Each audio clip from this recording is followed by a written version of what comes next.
tal? Qué gusto saludarlos como cada semana en una nueva emisión de En Trending.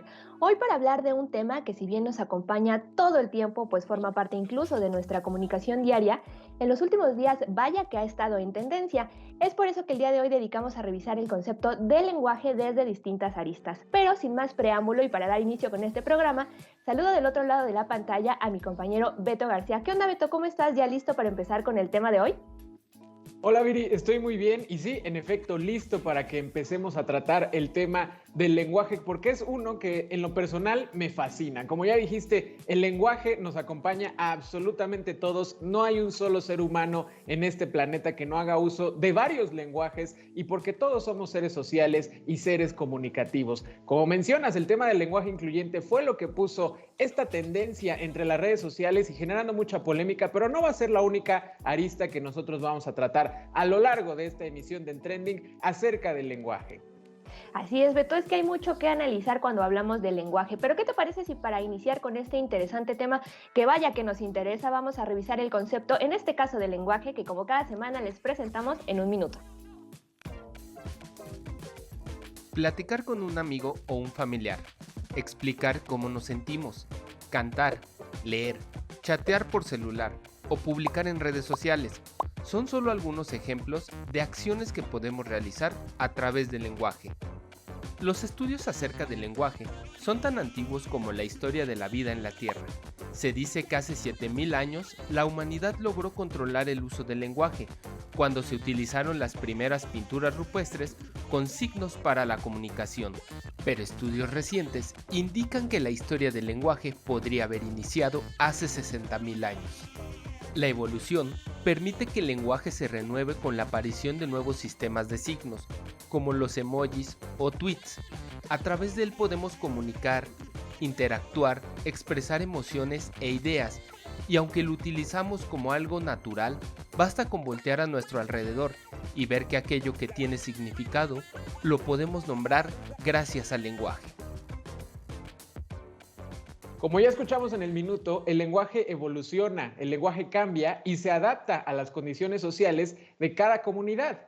Otra de las características del lenguaje es que somos nosotros, los hablantes o usuarios de esos lenguajes, los que les damos esos cambios, sea intencional o no. Como ya les anticipábamos, uno de estos cambios que generó mucha tendencia en las redes sociales, pues es el caso del lenguaje incluyente, que lo que busca, o al menos los usuarios que están intentando generar este cambio, es dejar la invisibilización de algunos grupos vulnerables a través de la comunicación, Miri. Así es, Beto, y es que precisamente este lenguaje conocido como incluyente o inclusivo, como ya nos lo mencionabas, levantó todo un debate en redes sociales entre precisamente los que están a favor porque consideran una evolución del mismo lenguaje y los que están en contra porque más bien piensan que es un retroceso y altera el sistema lingüístico de nuestro país. Pero fíjate que al respecto Frida se dio a la tarea de investigar ambas posturas y nos lo presenta en el reportaje de esta semana. ¿Te parece si vamos a ver la primera parte? Vamos a verla. El lenguaje incluyente, también llamado inclusivo o no sexista, es la forma de expresión que busca dar igual valor a todas las personas sin excluir, oprimir ni discriminar a ningún grupo de la sociedad, como respuesta a la necesidad de integración, igualdad y justicia social, evitando feminizar o masculinizar la forma en que nos comunicamos y nombrando a las diferentes identidades de género. Asimismo, es una alternativa al uso del masculino genérico, que gramaticalmente emplea palabras en plural y masculino para englobar a las personas. El feminismo ha hecho un análisis de esta propuesta y pues llega a la conclusión de que no siempre funciona de esa manera. Es decir, que el masculino genérico, como regla de la variante estándar, pues es una posibilidad, pero muchas veces no funciona y hace la propuesta de que visibilicemos la presencia de mujeres en muchos espacios donde, pues, vamos a decir, de manera convencional, en el siglo pasado, pues las mujeres no estaban. La estructura gramatical y el léxico de una lengua determinan la visión de mundo de los hablantes que utilizan esa misma lengua. Entonces, desde ese punto de vista, por supuesto que sí, si yo uso masculino y hay entes femeninos incluidos, por supuesto que no los estoy viendo, los estoy invisibilizando. Y ya solamente estamos hablando del caso de lo femenino, de lo femenino y lo masculino. El lenguaje inclusivo busca visibilizar no solo a las mujeres y su participación en los espacios públicos, también responde a la demanda de las identidades no heteronormadas y de las disidencias sexuales por ser nombradas, donde se abarcan las identidades no binarias, que son aquellas que no se encasillan en las dos posibilidades que da el género gramatical, masculino o femenino. Como parte de esta alternativa de lenguaje, se ha hecho uso de morfemas como la arroba, la X y la E para expresarse en términos neutros. Esto ha generado posturas encontradas. Por un lado, personas que consideran que se altera el sistema lingüístico del español establecido. Ese cambio del sistema, para que antes haya un cambio lingüístico, previamente tiene que haber un periodo de variación, pero lo importante de ese periodo de variación en el que decidimos si usamos la O o utilizamos la E, para los hablantes tiene que pasar desapercibido para que el cambio, para que la variación fluya y termine culminando y que culmine en un cambio lingüístico.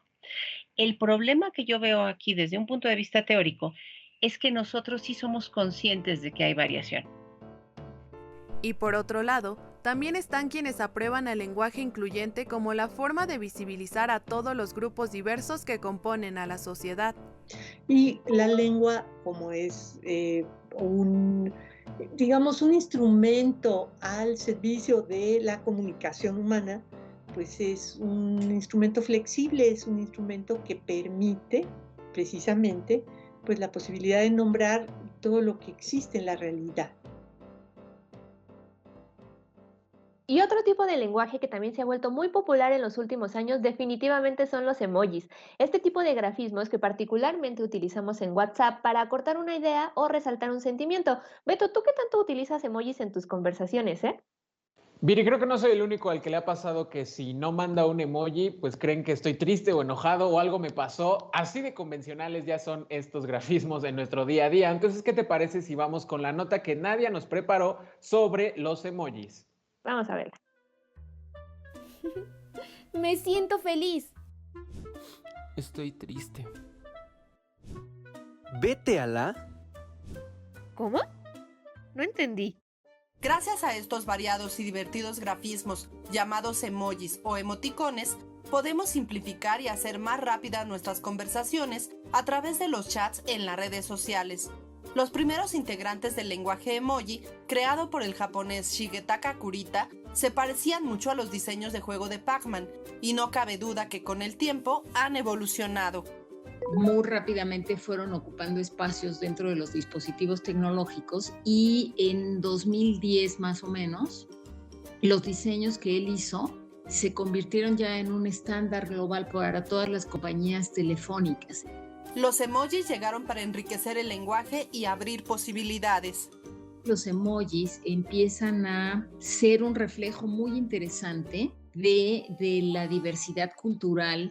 Yo recuerdo que al principio todas las caritas, no estas de smile face, sino todas las otras, tenían un único color de piel, y a partir de hace algunos años existe la posibilidad de que tú elijas con cuál de esas pieles, con cuál de esos colores te identificas, y existe la posibilidad además de que tú decidas si pones cara de típicamente niño, niña o algo que no se identifica con ninguno de los dos casos.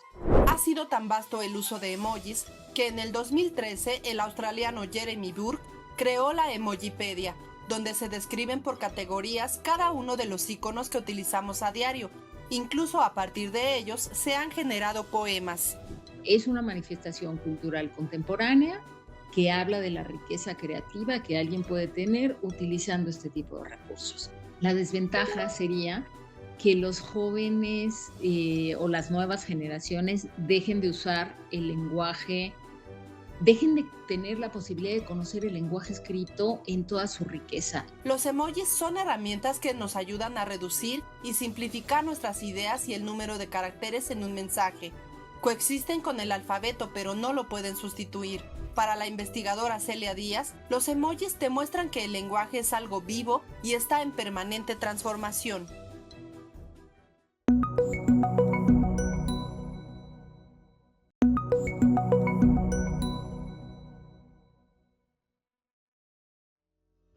Ya regresamos a En Trending para seguir conversando sobre un tema muy importante como lo es el lenguaje. Y a propósito de ello, la entrevista del día de hoy está dedicada a hablar de la importancia de la lengua de señas, particularmente la lengua de señas mexicana, que desde 2005 es reconocida oficialmente como lengua nacional y también forma parte del patrimonio lingüístico de nuestro país, pero además ha contribuido en el desarrollo, la inclusión y la defensa de los derechos de las personas sordas en México. ¿No es así, Beto? Sí, definitivamente, Viri, por esto que mencionas, vamos a estar hablando ya con Eric Arellano. Él es presidente de la Coalición de las Personas Sordas de la Ciudad de México, activista y defensor de los derechos de personas sordas, y en especial su derecho lingüístico y al respeto de la lengua de señas mexicana como primera lengua. También vamos a tener la presencia de Noé Romero. Él es intérprete de la lengua de señas del Colegio Mexicano de Intérpretes de Conferencias. Y entonces, para explicarle al auditorio la dinámica, pues bueno, nosotros vamos a estar platicando con Eric y Noé va a estar interpretando tanto la lengua de señas como el español. Les doy la bienvenida. Gracias, Noé. Gracias, Eric, por estar con nosotros aquí en Trending. Muchas gracias a los dos. Y pues para empezar de lleno con esta entrevista, Eric, a lo largo del programa, fíjate que hemos visto la importancia que tiene el lenguaje en nuestra vida diaria, precisamente para comunicarnos e incluso para expresarnos. A partir de esto y para comenzar a entender la importancia de la lengua de señas, nos gustaría preguntarte principalmente, ¿por qué es importante reconocer una lengua de señas? ¿Y a qué retos te has enfrentado tú, ya sea en el ámbito educativo, en el laboral o en la sociedad misma? ¿Qué es lo que has enfrentado tú?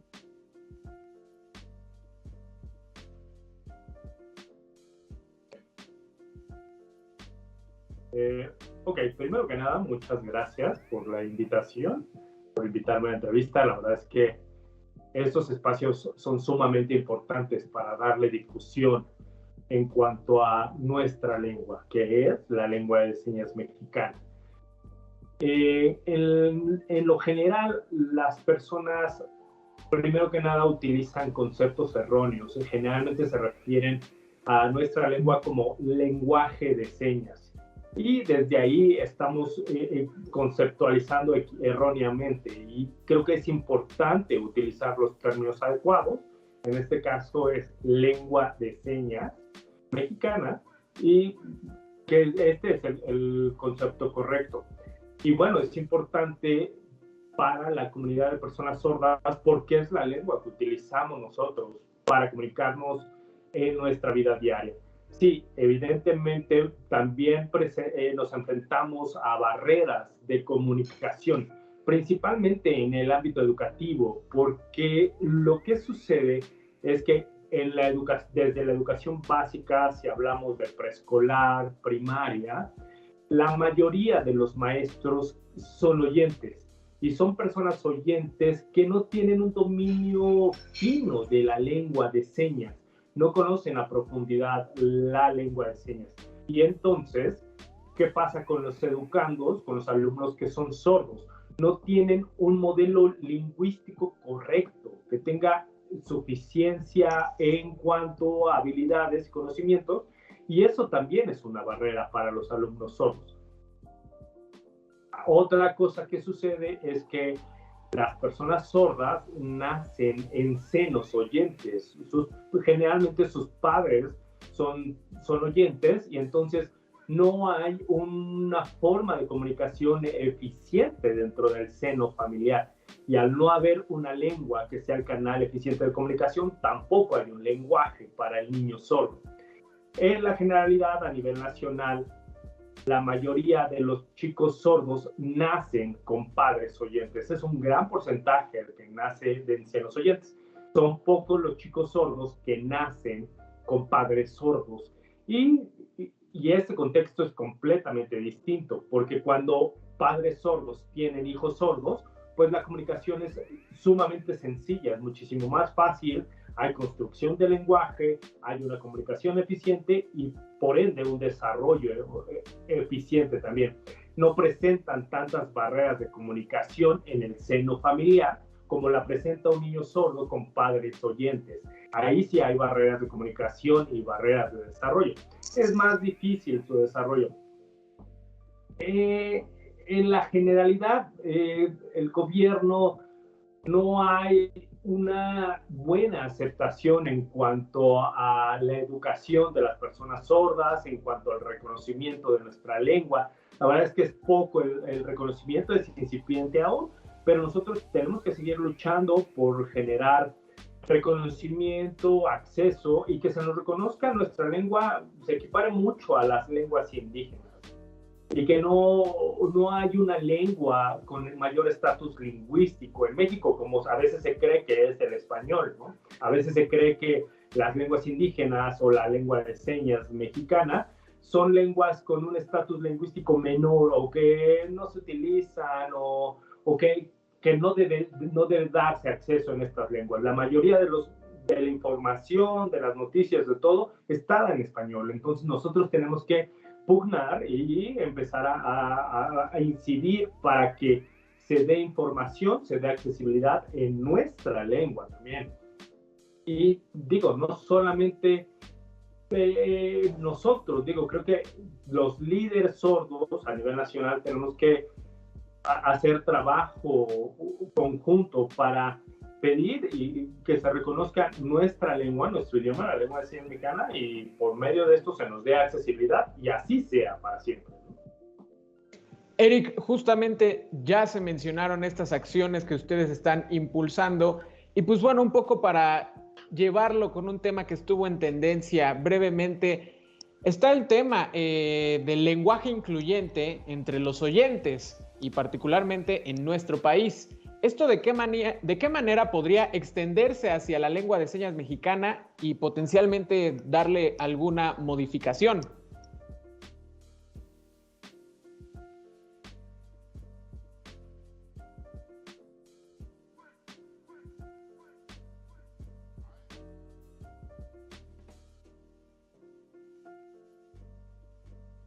Justo es esto. Creo que parte de que en la generalidad la sociedad no tiene un gran desconocimiento de qué es la cultura de la comunidad sorda, ¿no?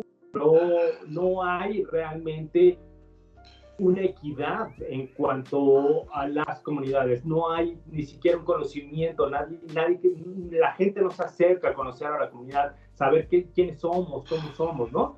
Y de repente nada más utilizan, pues hay que utilizar lenguaje incluyente y ser inclusivos y ya. Pero más allá de utilizarlo, creo que hay que generar una convivencia en ambas comunidades, entre la comunidad oyente y la comunidad sorda. Y un conocimiento mutuo, conocer nuestra cultura, nuestras costumbres. Nosotros, las personas sordas, la comunidad de personas sordas, tenemos ciertas costumbres, ciertas culturas, y todo esto parte de que nosotros, para empezar, nuestra lengua es una lengua visual, nosotros somos muchísimo más visuales, ¿no? Entonces tenemos de ahí ciertas costumbres. Los oyentes son completamente auditivos verbales, y es su manera de comunicación, pero nosotros, las personas sordas, creo que también tenemos que mostrarles qué pasa con nuestra cultura, con nuestras costumbres. Y ahí le llaman un mundo sordo, ¿no? Y creo que podemos hacer un trabajo conjunto entre las dos comunidades, ir conjuntamente avanzando, porque algo que ha venido sucediendo es que estamos las comunidades separadas y así no podemos avanzar. Creo que si nos unimos, primero vamos a poder avanzar, y segundo va a haber aceptación, y esta aceptación se va reflejada en la inclusión. Y creo que todo parte desde la educación, desde la enseñanza. ¿Cómo educas? ¿Cómo enseñas? Educar a trabajar y a caminar juntos para llegar a generar un avance y un desarrollo. Claro, Eric, desafortunadamente se nos termina el tiempo de esta entrevista, pero definitivamente nos dejas una gran reflexión sobre esta convivencia más armónica que necesitamos, por supuesto, entre la comunidad oyente y la comunidad sorda, y también esas demandas a las autoridades y a la sociedad misma. Muchísimas gracias, les pedimos al auditorio que pues sigan las redes sociales tanto de Noé como de Eric para tener más información. Muchísimas gracias, Eric y Noé, por habernos acompañado.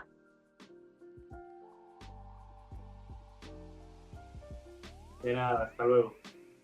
Reiteramos nuestro agradecimiento a Eric y Noé por este tiempo en Trending y nosotros los invitamos a propósito justamente del tema del lenguaje incluyente que continuamos con la segunda parte de nuestro reportaje que Frida nos preparó, en el que nos presenta además un poco de la postura de la Real Academia de la Lengua en todo este fenómeno. Vamos a ver la información. La Real Academia Española ha manifestado su rechazo hacia el lenguaje inclusivo, desconociendo su uso de la morfología como término neutral y defendiendo que el uso genérico del masculino gramatical no supone discriminación sexista alguna. Durante siglos, pues hemos podido satisfacer nuestras necesidades comunicativas a partir de morfológicamente dos géneros, el femenino y el masculino, y particularmente un uso del masculino, que es el masculino que considerábamos genérico. Más bien, las modificaciones que se dan en una lengua tienen que ver no con necesidades del propio sistema, sino necesidades de los hablantes que utilizan esa lengua en una determinada circunstancia comunicativa. Muchos de los críticos del lenguaje incluyente han basado sus argumentos en lo que ha establecido la RAE sobre la lingüística hispanohablante. Sin embargo, esta misma ha declarado que el lenguaje se encuentra en constante cambio, manifestando cierta flexibilidad como Academia de la Lengua. A la lengua establecida se le van sumando palabras y esta suma de palabras es tan rápida que los diccionarios siempre van atrasados. Las academias siempre van detrás viendo a ver qué palabras es importante ya volver a considerar y meter en el diccionario. La Real Academia obedece a las comunidades hablantes y cuando se llega a un consenso social, recoge ese consenso en sus gramáticas y en sus diccionarios. Desde el análisis lingüístico, uno de los motivos de rechazo al uso del lenguaje inclusivo parte del cambio que supone al sistema comunicativo aprendido. Los hablantes fijamos nuestro sistema de gramática, nuestras reglas, cuando somos muy pequeños. Entonces imaginen, por ejemplo, si yo llevo 30 o 40 años utilizando el mismo sistema que además de todo forma parte de mi identidad, cuando me dicen, bueno, ahora no es nada más la A o la O, sino también es necesario que utilices la E para hacer referencia a toda la variedad que existe en la realidad, pues por supuesto que va a haber, lo primero que va a haber es un rechazo. El lenguaje incluyente responde a las posibilidades comunicativas asociadas a la diversidad de contextos, que si es eficiente para los fines comunicativos, entonces es una forma válida, aunque no de consenso social. Decir que hay un uso correcto del español y que ese es el que corresponde a la variante estándar y que todos los demás están equivocados, pues es ponerte en una posición, yo creo que sí, precisamente muy totalitaria, muy autoritaria, porque es desconocer las formas de comunicación de otras personas. Es importante mencionar que si bien el lenguaje inclusivo es una alternativa que busca igualdad y reconocimiento a la diversidad de identidades, estas problemáticas tienen que atenderse desde fondo. No hay que caer en la creencia de que solamente modificando el lenguaje se va a modificar la conducta. Entonces, cuando vemos una modificación en la lengua, es porque primero se dio una modificación en la conducta que se refleja. Sin importar la postura que se tenga respecto al lenguaje incluyente, se debe mostrar respeto y tolerancia hacia las diferentes formas de expresión de cada persona. Y así como cada persona tiene su propia forma de comunicarse, el cine también tiene su propio lenguaje. Así que Beto, ¿qué te parece si para entender el tema del lenguaje cinematográfico vamos a ver la nota que Adalid nos preparó? Vamos a verla. El cine no es moda, que el cine es un reflejo de la sociedad, que el cine nos cuenta la historia de todo nuestro pasar por este planeta, y que también nos cuenta lo que puede venir, ¿no? El cine es un espejo y si nosotros lo entendemos, podemos hacer cambios muy importantes a partir de la creación cinematográfica. El lenguaje cinematográfico integra elementos que dan lugar a distintos escenarios, historias y discursos. El cine es un lenguaje artístico donde existe un intercambio estético repleto de emociones reflejadas en la pantalla. Permite que la infinidad de historias contadas cobren sentido, Una película puede erizar, estremecer, incomodar, causar enojo o risa. Emociones innumerables reflejadas en los distintos géneros cinematográficos. De alguna manera el cine es, creo que marca muy claramente la necesidad de comprender las cosas que sucedían alrededor, igual que todas las corrientes de arte, ¿no? Creo que el cine también va por ahí. Y es entonces cuando se comienza a construir poco a poco, con más de 100 años ya, un lenguaje específico para poder lograr narrativas en movimiento a partir de las imágenes. El lenguaje cinematográfico toma en cuenta distintos factores en contacto con los sentidos del espectador, a través de imágenes, variedad de encuadres, los efectos especiales, el montaje, el color, los sonidos, el espacio, el ritmo, la iluminación, el entorno, entre otros. Entonces, el cine es una de las herramientas más importantes para construir por medio de la ficción y la no ficción, emociones y sensaciones. No, creo que ese sería el punto al que todo realizador debería llegar, ¿no? No importa cómo, puede ser una estética perfecta, ¿no? Bajo algún estándar o alguna corriente artística, pero si no provoca emoción, si no provoca sensaciones, yo incluso diría que ni es cine. La cinematografía ha sido uno de los grandes inventos de la humanidad, que incluso permite la fusión con otros lenguajes artísticos. El cine trasciende fronteras e idiomas y motiva la reflexión en la sociedad. Creo que en esta etapa del mundo nos hace mucha falta para entendernos los unos a los otros y poder lidiar con toda esta forma de violencia que hay en el mundo, toda esta segregación, racismo, clasismo. Creo que el cine nos permite hacer una gran reflexión de lo que podemos ser como personas y como parte de este mundo. Viri, hemos llegado al final de esta emisión de En Trending, pero esperamos que hayan aprendido tanto como nosotros sobre este fenómeno que, insisto, nos afecta a absolutamente todos y todos somos partícipes, el lenguaje. Así es, Beto, y sobre todo que se quede esa reflexión, que sea cual sea nuestra forma de comunicarnos, siempre impere el respeto y la tolerancia. Con esto nos despedimos, nos vemos la próxima semana con más información aquí en Trending.